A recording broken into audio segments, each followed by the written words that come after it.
طيب، في بداية الفيديو في حاجة مهمة قوي عايزة أقولها. إيه هو الحجاب؟ الحجاب يفترض حسب معتقدك أيا كان، مسلمة مسيحية، هو امتثال لأوامر الله سبحانه وتعالى، قرب من ربنا، طمع في الجنة. تمام؟ جهاد للنفس، في المقابل هعلى في مراتبي. اللي حصل إيه بقى؟ اللي حصل إن إحنا المجتمع عندنا في المجتمعات العربية يعني خاصة اتقسم قطبين. خلينا مجازا عشان تفهموني، هنقول قطب شمالي وقطب جنوبي. الناس في القطب الشمالي المحجبة هي المحترمة. أنا ما اتجوزش غير واحدة محجبة. أنا ما أقدرش بنتي تنزل من غير حجاب لأن فلان هيقول عليا وفلان هيقول عليا. أنا ما أقدرش أقلع الحجاب عشان مش هقدر أتقبل نظرات الناس. الناس هتاكل وشي. ده إيه؟ القطب الاكستريم المتطرف الشمالي.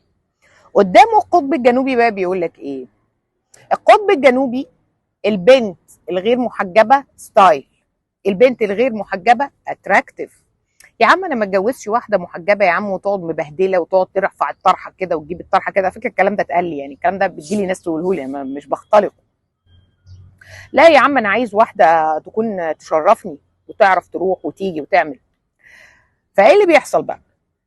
بتحصل ان بنت من القطب الشمالي يعجبها واحد من القطب الجنوبي، فتلاقي نفسها ايه؟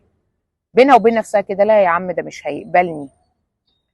فتتولد غضاضة جواها. وشفت الكونسبت؟ بقت هي شايفة نفسها أقل من البنت اللي من القطب الجنوبي. بقت شايفة نفسها ان اللي مش محجبة دي أفضل منها وستايلش أكتر منها، وصدقت وكذبت الكذبة وصدقتها لأن هي بصت في حتة مش بتاعتها.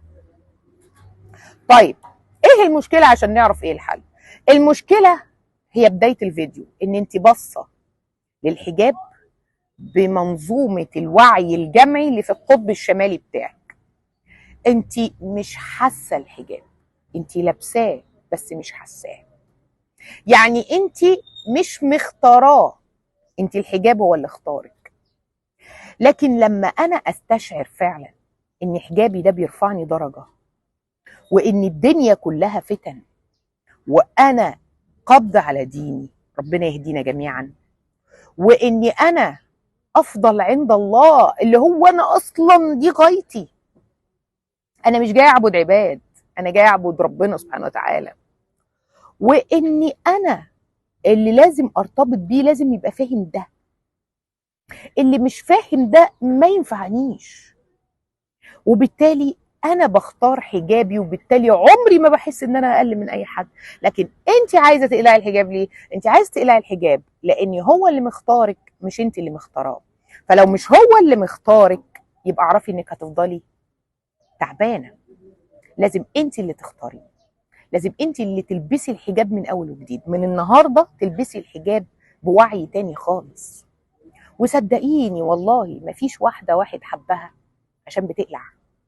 بالعكس، انت لو سالتي بقى الناس اللي من القطب الجنوبي بتاعك او الناس اللي عندها رجاحه عقل والرجاله اللي بجد، هيقول لك البنت اللي تقلع دي اتفرج عليها بس ما اتجوزهاش. في ناس تانية عايز يتحط في الصور مع البنت حبيبته اللي قلعه وبتاع والناس تعمل لهم لايكات. ده مش بتاعك، ده تنفعه بنت من القطب الجنوبي بتاعه. احنا ساكنين فين؟ احنا ساكنين في القطب الشمالي. نختار بقى من الناس بتوع القطب الشمالي، او اللي تفكيرهم قريب مننا، او الرجاله اللي قيمهم قريب من قيمنا، عشان معيش حياتي تعبانه. لكن افضل قاعده ببص هناك واقول هو مش هيختارني فابقى انا وحشه فاقلع له الحجاب، يبقى انا لا مقدره نفسي ولا مقدره ديني ولا مقدره جسمي اللي انا عايزه اعريه، او عزه نفسي اللي انا عايزه اوطيها عشان اعجب حد. مش معنى كده ان اللي مش محجبه وحشه، لا، بس برضه تختار اللي شايفها محترمه. ما تروحش لواحد تاني عايز واحده محجبه عشان هي محترمه وتفكر تلبس الحجاب او تفكر تمثل ده عشان خاطر ترضيه. كل واحد الطيور على اشكالها بتقع.